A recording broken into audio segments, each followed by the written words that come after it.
très urgent du côté de l'Afrique de l'Ouest aujourd'hui. On ne s'attendait pas à cette nouvelle qui vient d'être révélée au grand jour. La vérité est toujours comme une pierre au fond de votre chaussure. Quel qu'en soit ce que vous ferez, il finira toujours par sortir.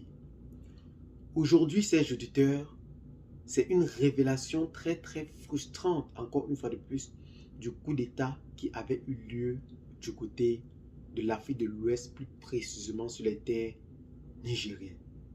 Je m'en vais vous expliquer d'une manière très rapide.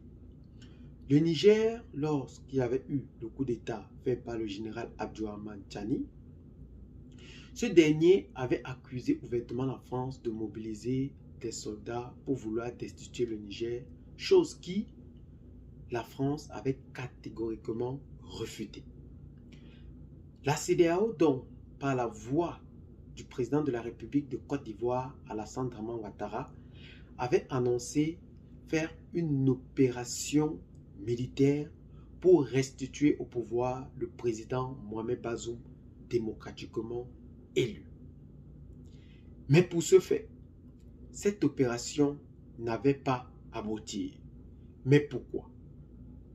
Avant de vous expliquer clairement, écoutez d'abord le président Alassane Dramane Ouattara et puis on revient et on va vous dire des vérités choc.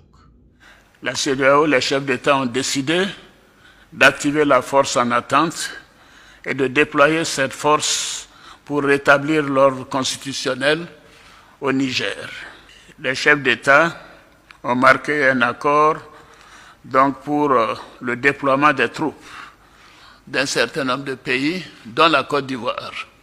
La Côte d'Ivoire fournira un bataillon et a pris toutes les dispositions financières pour l'opération. Si elle doit durer 3 mois, les provisions seront faites au niveau budgétaire pour que nos soldats et nos officiers qui participeront à cette opération ne manquent de rien. Donc la Côte d'Ivoire est prête et je viens de donner instruction au chef d'état-major général des armées de commencer la mobilisation de ces troupes pour leur participation à cette opération de la CEDEAO. Vous avez actuellement très bien écouté le président de la République, Alassane Dramane Ouattara. Il disait en haute et intelligible voix que la Côte d'Ivoire est capable de mobiliser des hommes selon le budget de la Côte d'Ivoire. Mais en réalité, on comprend sans nul doute que ce président voulait en effet bénéficier de l'aide militaire française, entre guillemets, révélée par le média Monde Afrique. Pour cela, pour clarifier mieux le sujet, je vous invite encore une fois de plus à écouter les paroles de Jean-Marie Bockel par rapport à cette situation. Quand il y a eu la crise au Niger, on a été capable d'installer à Abidjan 2000 hommes en quelques heures, vous voyez.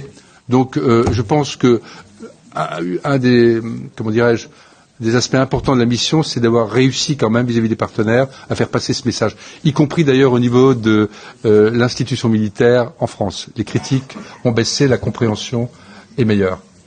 Quand il y a eu la crise au Niger, la France a été capable de déployer 2000 hommes en quelques heures, a déclaré l'envoyé spécial d'Emmanuel Macron en Afrique, Jean-Marie Bockel, clarifiant ainsi en tout état de cause ce qui se passe réellement sur le continent africain et derrière la scologie des chefs d'État aujourd'hui installés à la tête de nos États. Or, à plusieurs reprises, la France avait nié évidemment cet acte qu'il devait en effet faire pour installer des militaires en Côte d'Ivoire afin de rompre avec cette crise au Niger.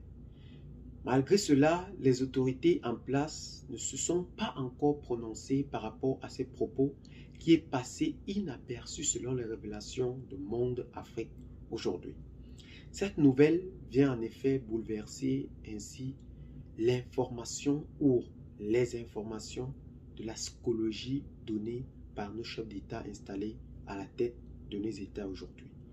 Nous appelons donc ainsi plus d'un à plus de considération par rapport à ce qui est en train de se passer du côté de l'Afrique aujourd'hui.